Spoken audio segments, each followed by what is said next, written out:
den er ild. Og alt det gode du udretter føles som var det spil. Jeg blev tilsidesat i en meget ung alder. Den vej de satte mig på blev for hvert skridt smallere. Jeg lærte hurtigt, at der ikke var plads til mig, så jeg skabte min egen plads for at kunne gå længere. Så hvad Danmark, vil du dømme mig nu?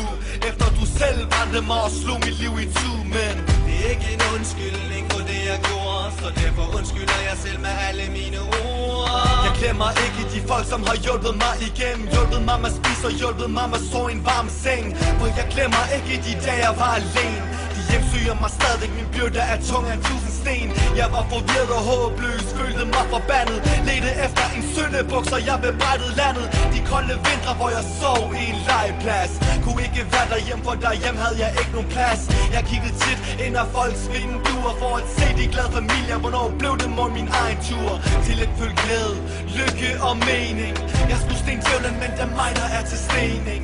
Mit hoved er poppet, hører stemmer hver dag, homie. De råber og råber, har mistet min forstand, homie.